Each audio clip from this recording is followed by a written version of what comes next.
Setelah dinyatakan KPK sebagai tersangka, Anas Urbaningrum hari ini mundur dari posisi Ketua Umum Partai Demokrat. 16 orang dipastikan tewas dalam kecelakaan maut di Cianjur, Jawa Barat. Tinggal 24 jam lagi. Bagaimana persiapan Pilkada Jawa Barat? Hanya untuk Anda, inilah Seputar Indonesia.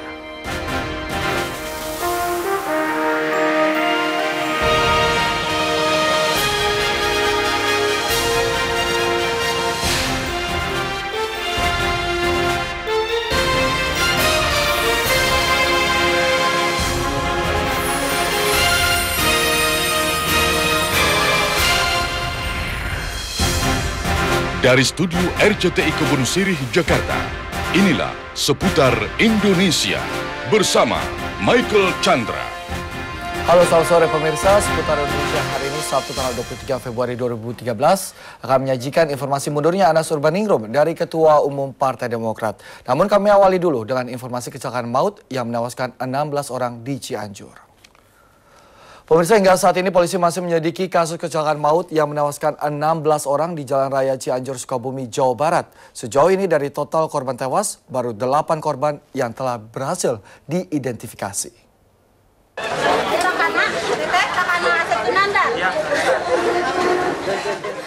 Wanita ini tak kuasa menahan tangis saat melihat jenazah Asep, kakaknya yang terbujur kaku di ruang jenazah RSUD Cianjur siang tadi. Korban adalah satu dari 16 korban tewas akibat kecelakaan maut yang melibatkan truk tronton di Jalan Raya Cianjur, Sukabumi, Jawa Barat pagi tadi. Saat kejadian, korban yang merupakan karyawan pabrik tengah mengendari sepeda motor. Korban siapa teh? Yang adik. Itu dua orang yang korban di sini. Teh, itu lagi ngapain sih korban teh? Kerja atau gimana? Dia kerja. Pakai motor?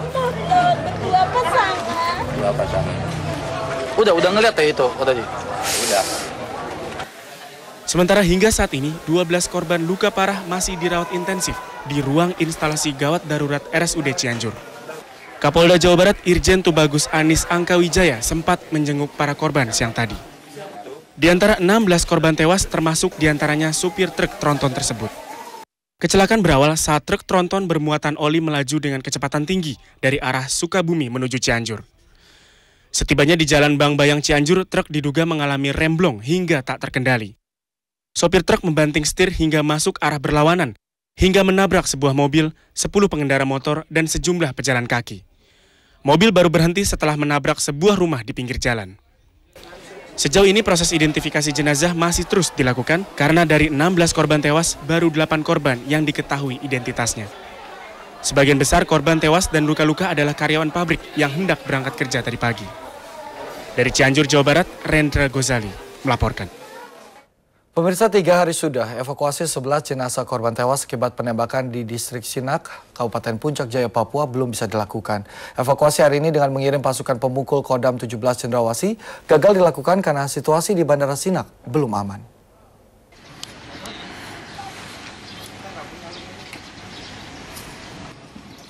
...24 pasukan pemukul Kodam 17 Cendrawasih kembali diberangkatkan ke distrik Sinak, Kabupaten Puncak Jaya, Papua dengan menggunakan 2 helikopter siang tadi. Keberangkatan pasukan untuk melakukan evakuasi 7 jenazah anggota TNI dan 4 warga sipil korban penembakan hari Kamis lalu. Namun sayang, upaya ini pun kembali gagal dilakukan hari ini. Karena alasan tertentu, ke-24 pasukan pemukul yang dilengkapi senjata canggih ini terpaksa mendarat di Nabire untuk kemudian menuju Bandara Mulia. Rencananya sejumlah pasukan akan melakukan penyisiran melalui jalan darat sore ini. Sedangkan kedua heli akan kembali diterbangkan ke Sinak untuk menyisir melalui udara hari Minggu besok, sehingga diharapkan proses evakuasi bisa berjalan lancar. Sebelumnya, upaya pengiriman pasukan ini juga sempat gagal Jumat kemarin. Bahkan sempat terjadi penembakan terhadap heli Super Puma yang akan mengevakuasi jenazah, hingga membuat Letnan 1 Tek Amang tertembak. Bandara Sinak dikabarkan hingga saat ini masih dikuasai kelompok bersenjata. Bahkan kelompok bersenjata telah bergerak memasuki kota Sinak. Lokasi geografis Bandara Sinak yang berada dekat pegunungan membuat kelompok bersenjata mudah melakukan penyerangan. Dari Papua, Herawati melaporkan. Sementara itu, pemirsa, jenazah Pratu Wahyu Prabowo telah dimakamkan di kampung halamannya di Purbalingga, Jawa Tengah. Pratu Wahyu Prabowo merupakan satu dari 8 anggota TNI yang gugur dalam penyerangan yang dilakukan kelompok bersenjata di Papua.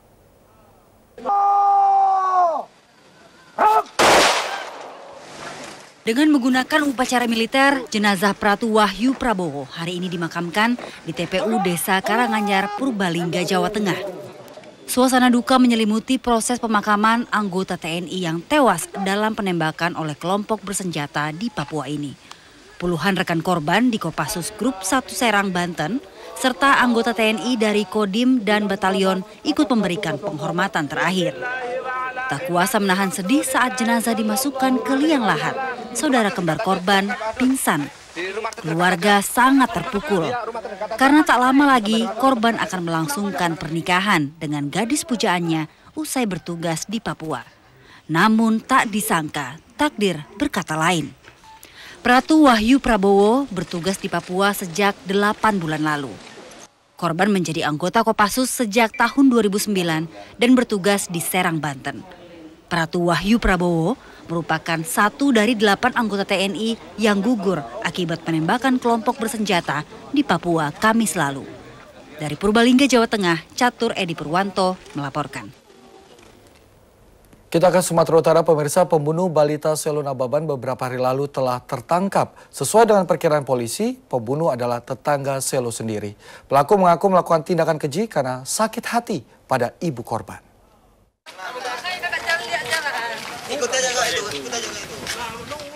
Teka-teki siapa pembunuh balita Selo Nababan terungkap. Polisi menetapkan seorang tersangka yang tidak lain adalah tetangga keluarga Selo, Santi Magdalena Manurung. Aksi nekat Santi dilakukan pada Minggu 17 Februari lalu saat Selo bermain di halaman rumah tersangka. Santi kemudian mengajak Selo masuk ke rumah tersangka dan langsung menyekap Selo di kamarnya. Korban disembunyikan di kolong tempat tidur dengan mulut disumbat kain dan dilakban dengan kaki dan tangan terikat. Wanita 1 anak ini mengaku tidak berniat membunuh Selo.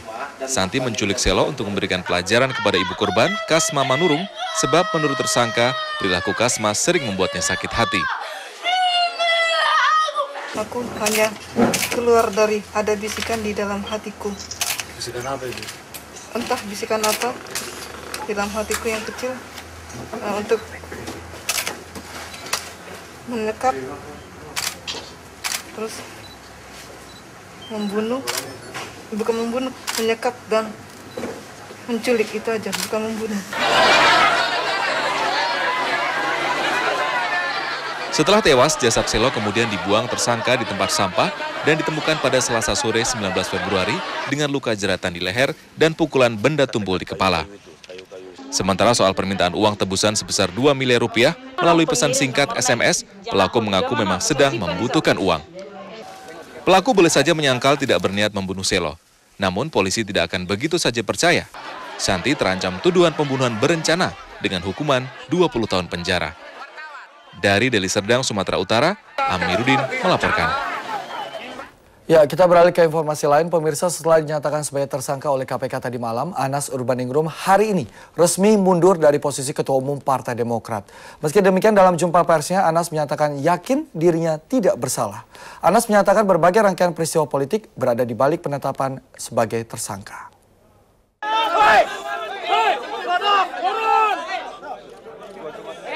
Satu hari setelah dinyatakan sebagai tersangka oleh KPK, Anas Urbaningrum akhirnya buka suara. Sesuai etika politik, Anas Urbaningrum secara resmi menyatakan mundur dari posisi Ketua Umum Partai Demokrat. Kalau saya punya status hukum sebagai tersangka, maka saya akan berhenti sebagai Ketua Umum Partai Demokrat. Ini bukan soal jabatan dan posisi, ini soal standar etik. Namun menurut Anas, penetapan status dirinya sebagai tersangka bukan semata-mata faktor hukum.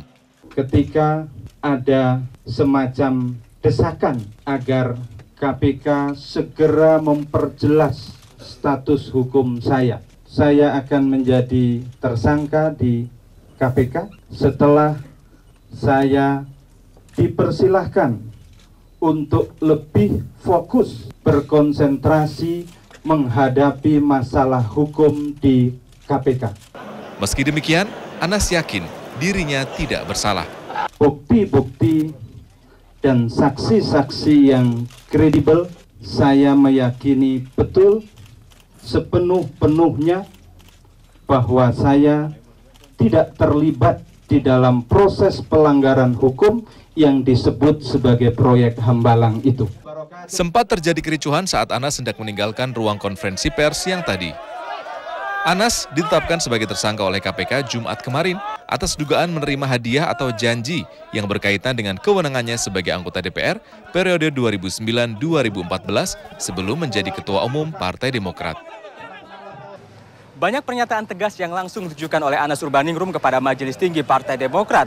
Dan Anas menyatakan mundurnya dirinya dari Partai Demokrat bukan sebuah akhir, namun sebagai sebuah awal yang akan dibuka Anas. Dan Anas juga menyatakan bahwa waktu yang akan membuktikan apakah Partai Demokrat sebagai partai yang santun atau sebuah partai yang sadis. Dari Jakarta, Adi Yudian dan Ivan Harnas melaporkan. Ya, pemirsa, mundurnya Anas Urbaningrum tak dapat dipungkiri terkait dengan berbagai peristiwa politik yang terjadi sebelumnya, sebelum ia ditetapkan sebagai tersangka. Salah satunya adalah pernyataan Susilo Bambang Yudhoyono agar ia fokus terhadap dugaan kasus hukum yang tertuju pada dirinya. KPK telah menetapkan Saudara AU sebagai tersangka.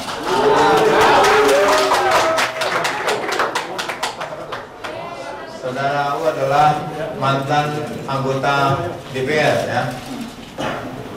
Telah menyimpulkan berdasarkan bukti-bukti yang ada, sudah ditemukan 2 alat bukti yang cukup yang tanda tangani permintaan cegah, ya, kepada Direktorat Jenderal Imigrasi atas nama Anas Urbaningrum untuk tidak bepergian ke luar negeri selama 6 bulan. Ya.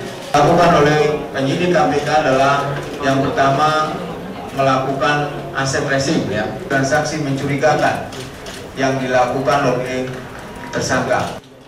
Jumat malam 22 Februari, KPK menetapkan perubahan status Anas Urbaningrum menjadi tersangka. Penyidik KPK menetapkan Anas sebagai tersangka dalam kasus dugaan gratifikasi terkait proyek Hambalang di Kementerian Pemuda dan Olahraga, Kemenpora. Status inilah yang membuat Anas harus mundur dari jabatannya sebagai Ketua Umum.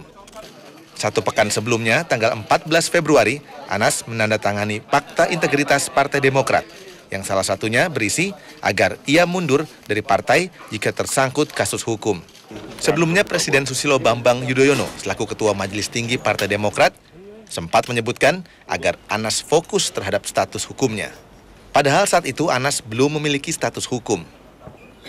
Anas sendiri saat itu yakin tidak bisa dilengsarkan karena sesuai ADART partai, Ketua Umum hanya bisa dilengsarkan melalui Kongres Luar Biasa partai. Namun kondisi ini makin diperkuat setelah bocornya surat perintah penyidikan Sprindik KPK yang menyebutkan Anas sebagai tersangka dalam dugaan menerima gratifikasi kasus korupsi Hambalang. Tim Liputan RCTI melaporkan. Sementara itu, pemirsa, pernyataan Anas Urbaningrum yang yakin tidak terlibat dalam korupsi proyek Hambalang dan juga yakin bahwa Indonesia negara hukum bukan negara kekuasaan menyiratkan ada intrik politik di balik status tersangka Anas. Pakar Hukum Universitas Indonesia, Judri Sitompul, membenarkan jika ada benang merah antara bocornya draft sprindik Anas dengan fakta integritas yang dikeluarkan oleh Majelis Tinggi Partai Demokrat. Anas itu walaupun dia dijadikan tersangka, dia nggak akan mundur. Nah, bagaimana supaya dia bikin mundur? Dia paksa, dia tanda tangan pernyataan. Fakta integritas itu seolah-olah sebenarnya bukan untuk partai. Anggota partai itu ditujukan kepada Anas. Anas nggak mau hadir, itu kan dia tahu dia mau masuk jebakan. Anas itu mau tanda tangan, ada kesepakatan dia nggak akan dilengsarkan. Dia mau tanda tangan itu. Pemirsa, Seputar Indonesia akan segera kembali dengan persiapan pemilihan Gubernur Jawa Barat. Tetaplah bersama kami.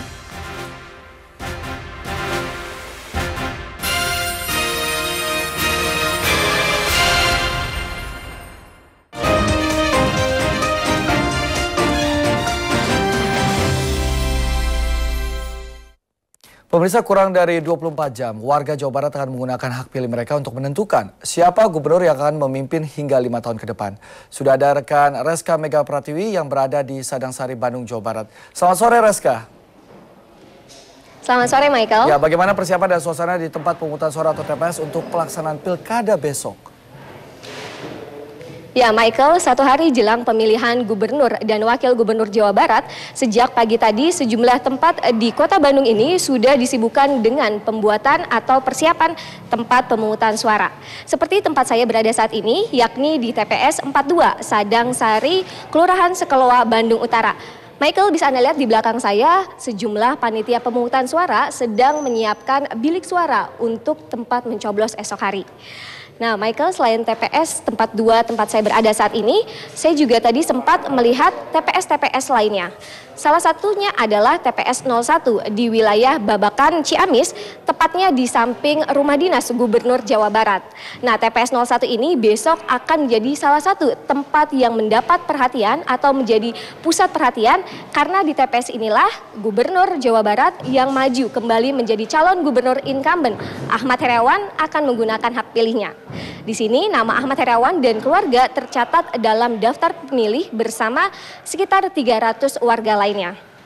Nah, kesiapan di TPS 01 ini sejak tadi pagi sudah semakin terlihat dengan adanya bilik suara dan juga poster bertuliskan nama calon gubernur dan juga calon wakil gubernur. Selain TPS 01, saya juga tadi sempat mendatangi TPS 15 di Jalan Imam Bonjol. Di TPS inilah nantinya salah satu calon gubernur yang saat ini masih menjabat sebagai wakil gubernur Jawa Barat, yakni Dede Yusuf, akan memberikan hak suaranya. Bersama dengan keluarganya, Dede tercatat dalam daftar pemilih bersama sekitar 205 orang pemilih lainnya. Selain di tempat Dede Yusuf, di tempat lainnya TPS-TPS sudah semakin dibuka. Di Kota Bandung ini sendiri terdapat sekitar 4.025 TPS dengan jumlah pemilih sekitar 1.703.000 pemilih. Sejak pukul 12 siang tadi, pendistribusian logistik baik berupa bilik suara, surat suara maupun tinta sudah disebar ke TPS-TPS yang tersebar di wilayah Kota Bandung ini. Terkait dengan kesiapan dan juga antusiasme warga, tadi saya sempat mewawancarai beberapa warga yang menyatakan akan menggunakan hak pilihnya untuk memilih gubernur dan wakil gubernurnya esok hari. Ya, Michael, demikian. Kembali ke Anda. Reska, atas laporan Anda, selamat bertugas kembali. Pemirsa, Reska Mega Pratiwi melaporkan langsung dari Bandung, Jawa Barat.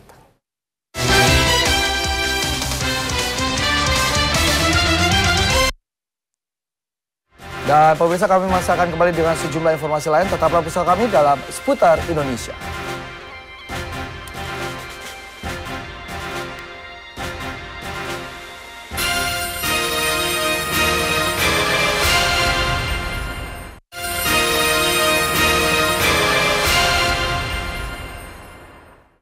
Terima kasih Anda masih bersama kami. Pemirsa, besok rakyat Jawa Barat akan kembali memilih pemimpinnya. Di tengah hiruk-pikuk kampanye dan janji-janji para cagup-cawagup, mari kita tengok sejenak ironi pendidikan di Kabupaten Garut, Jawa Barat.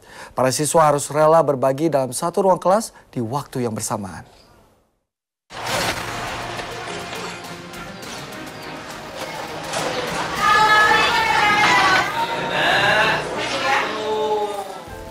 Pendidikan gratis adalah salah satu senjata bagi para calon pemimpin yang akan berkampanye, termasuk dalam Pilkada Jawa Barat. Namun hingga kini pendidikan yang layak bagi anak sekolah jauh panggang dari api, alias masih jauh dari harapan. Seperti yang kami lihat di SDN Sukaratu 03 yang ada di Desa Sukaratu, Kecamatan Malangbong, Kabupaten Garut ini. Para murid harus rela berdesakan dalam satu kelas. Di satu ruang kelas ini berisi 132 orang murid, gabungan kelas 3 dan kelas 1, 2 papan tulis, dan 2 orang guru yang mengajar. Hal ini lantaran renovasi 2 ruang kelas yang digunakan terbengkalai. Padahal, renovasi ini sudah dilakukan sejak 15 Oktober 2012 lalu dengan anggaran lebih dari 146 juta rupiah. Bagaimana mensiasatinya agar tidak saling terganggu? Bergantian itu. Kalau guru yang satu sedang menerangkan, guru yang lain mungkin harus menunggu dulu atau menulis gitu anaknya di surat. Menurut surat perintah kerja dari Dinas Pendidikan Kabupaten Garut, pekerjaan renovasi seharusnya sudah selesai dalam waktu 2 bulan. Namun entah kenapa hingga kini pembangunan 2 kelas ini sudah 4 bulan tidak kunjung selesai, maka terpaksa dari ruang kelas yang ada hanya 3 ruang yang bisa digunakan. Pihak sekolah mengaku tidak bisa berbuat banyak dengan kondisi ini. Para siswa pun ingin pembangunan kelas segera selesai agar mereka bisa belajar dengan normal. Ya cepat selesai aja kelasnya biar nggak digabung lagi. Biar konsentrasi juga belajarnya ya.